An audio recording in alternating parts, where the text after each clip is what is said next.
C'était le plus gros poisson que notre Terre ait jamais vu, et sa morsure était assez puissante pour écraser une voiture.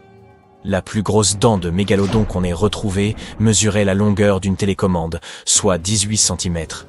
Et il consommait environ 1100 kg de nourriture par jour. C'est l'équivalent de 3300 boîtes de thon. Les plus anciens fossiles de mégalodon remontent à environ 20 millions d'années. Mais vous ne verrez jamais son squelette. Et c'est parce que le puissant mégalodon n'avait pas d'os. Un squelette fait d'os confère à la plupart des animaux leur forme et leur force. Cependant, les requins proviennent de la même sous-espèce que les raies et les poissons-scies, et ont du cartilage à la place des os. Le cartilage est un tissu plus tendre et plus flexible que l'os, mais il est tout de même assez solide pour donner forme au corps et protéger les organes internes. Certaines zones du corps sont plus flexibles, puisque le cartilage y est moins robuste, et d'autres, comme la tête du requin, sont beaucoup plus résistantes grâce à un cartilage calcifié. Leurs museaux, cependant, sont faits d'un cartilage très souple, afin d'agir comme pare-choc en cas de collision avec certains obstacles. Qui sait s'ils seraient capables d'accomplir tout cela avec un pesant squelette. De plus, ce cartilage rend leur mâchoire plus adaptable, et ils peuvent ainsi ouvrir beaucoup plus grand la bouche qu'avec une mâchoire faite d'os. Notre héros, Meg, n'y faisait pas exception, et il avait la morsure la plus puissante de tous les êtres vivants, ce qui était également rendu possible par son squelette fait de cartilage. Les requins tirent pleinement parti de celui-ci. Il les aide à nager et à pivoter rapidement pendant la chasse. Un inconvénient de ce type de squelette est qu'il était vraiment difficile pour les scientifiques de déterminer la taille et la forme de notre Meg. En temps normal, ils le feraient en étudiant un squelette fossilisé ou seulement quelques os. Mais dans le cas du mégalodon, ils ont dû émettre des suppositions sur la base des dents qu'ils avaient entretrouvées en les comparant avec celles de leurs parents vivants. Une imagerie 3D récente a été partiellement basée sur des scans de vertèbres que l'on avait découvertes dans les années 1860. Ce modèle a montré que Meg était plus grand, plus rapide et même plus affamé que les scientifiques ne l'avaient cru auparavant. Il semblerait qu'un mégalodon moyen mesurait 16 mètres de long. C'est légèrement plus grand que la hauteur du panneau Hollywood. Et qu'il pesait 10 fois plus lourd qu'un éléphant, soit 67 tonnes.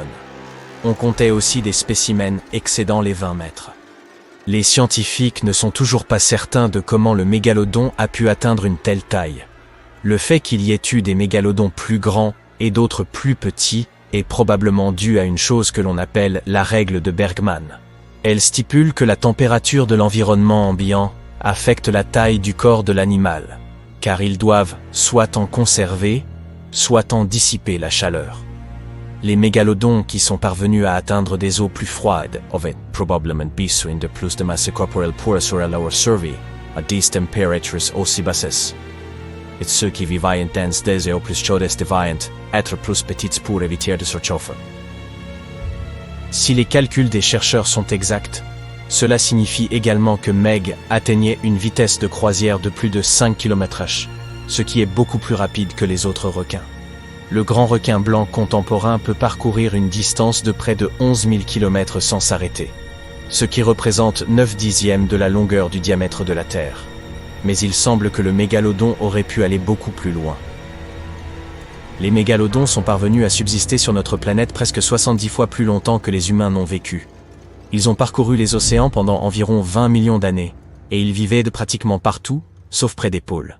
Les scientifiques ont découvert les fossiles les plus septentrionaux au large du Danemark, et les plus méridionaux, jusqu'en Nouvelle-Zélande. La raison pour laquelle on n'a pas retrouvé de dents de mégalodon en Antarctique est probablement qu'ils se sont seulement adaptés aux eaux tropicales et subtropicales. Les plus jeunes préféraient rester près du rivage, tandis que les adultes pleinement développés préféraient les zones côtières. Mais ils pouvaient facilement se déplacer en haute mer également. Lorsque notre planète a traversé une période globale de refroidissement et de sécheresse et que les mers ont commencé à geler, il y a environ 3,6 millions d'années, il y avait de moins en moins de place pour que le Meg puisse prospérer. Nombre de ses proies, comme les petites baleines, les phoques et les tortues de mer, ont disparu ou migré vers des eaux qui étaient trop froides pour lui. Et dans le même temps, le nombre de ses concurrents naturels, comme les petits requins prédateurs, le grand requin blanc et les baleines, n'a fait qu'augmenter. Ce bouleversement de la chaîne alimentaire aurait été encore plus dangereux pour le meg que le refroidissement des eaux. Nous avons l'habitude de ne les voir à l'écran que comme des monstres sans cœur. Mais ces énormes requins étaient en réalité des pères de famille attentionnés. Les scientifiques ont découvert plusieurs zones de reproduction de mégalodons en Floride, dans le Maryland, au Panama et au large de l'Espagne. Il semble qu'ils donnaient naissance à leurs petits dans des eaux peu profondes. Après quoi les petits mégalodons demeuraient avec les adultes pour les protéger et les élever jusqu'à ce qu'ils soient prêts à se défendre contre les prédateurs. Le puissant meg possédait 276 dents dans sa bouche, réparties en 5 rangées. Tout comme les autres requins, il était prompt à remplacer ses dents usées ou perdues. Ces 4 ou 5 rangées de dents agissaient essentiellement comme un tapis roulant, capable de remplacer progressivement les dents endommagées. Cela signifie qu'un mégalodon adulte aurait probablement vu pousser plusieurs milliers de dents au cours de sa vie. Bien que le grand requin blanc soit souvent mentionné comme le plus proche parent de notre meg, il serait en fait de lointains cousins. Les ancêtres de l'actuel grand requin blanc ont existé en même temps que le mégalodon. Mais ils n'étaient pas les meilleurs amis du monde, et étaient même rivaux. Le grand requin blanc ne remporterait jamais un combat face au mégalodon. Mais c'était un meilleur chasseur, tirant parti de sa taille réduite et de son agilité, pour se saisir rapidement des proies du géant. Cela ne laissait que les baleines et les plus gros poissons pour le meg. Mais ces réserves de nourriture ont commencé à s'épuiser lorsque les baleines ont migré vers de nouvelles eaux plus fraîches. Plutôt qu'un grand requin blanc, le mégalodon s'apparente plus à un requin bulldog moderne. Il avait un museau court, une mâchoire inférieure plate, et d'immenses nageoires pectorales pour supporter son poids et sa taille. Nous parlons aussi du meg comme d'un géant éteint, mais pouvons-nous être sûrs à 100% qu'il ne se cache pas quelque part alors que nous parlons ? Après tout, nous n'avons exploré que 5% de nos océans tout au plus. La fosse des Mariannes est la fosse océanique la plus profonde sur Terre. Vous pourriez y plonger la totalité du mont Everest, et il vous resterait plus de 2 km avant d'atteindre la surface. Si 1 ou 2 mégalodons avaient besoin d'un endroit où se cacher, ce lieu serait parfait. Ce ne serait cependant pas l'endroit le plus confortable où vivre, avec ses eaux froides et son obscurité totale. De plus, la pression y est 1000 fois plus forte qu'au niveau de la surface. Donc, si un mégalodon se cachait vraiment là-bas, il aurait de sérieux problèmes avec ses dents car le calcium se désagrège à une telle pression. Pour survivre ici, il devrait également apprendre à se repérer dans l'obscurité totale. Cela signifie qu'il aurait soit dû se rendre bioluminescent, soit développer d'énormes yeux comme le calmar géant.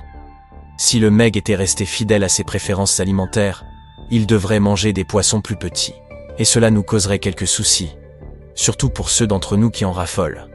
Et comme l'océan ne se refroidit guère ces jours-ci, les mégalodons en apprécieraient à la température et se reproduiraient plus rapidement que jamais. Ces géants poseraient alors de gros problèmes pour les navires de fret et les bateaux de croisière. Si vous êtes maintenant terrifié à l'idée de rencontrer un mégalodon, détendez-vous. La plupart des scientifiques ne pensent pas que ce soit possible, en raison de la taille de notre protagoniste. La plupart des proies que les mégalodons aimaient consommer vivent à présent dans les zones océaniques peu profondes et non dans les abysses. Le meg aurait donc besoin de remonter pour se nourrir de temps en temps, et il est plutôt difficile de rater une créature aussi grande. Pour nous, ce sont toutes deux d'immenses créatures préhistoriques, mais les mégalodons et les dinosaures n'ont jamais réellement coexisté. Les dinosaures ont probablement disparu il y a environ 66 millions d'années. Et les mégalodons, quant à eux, semblent être apparus un peu plus tard.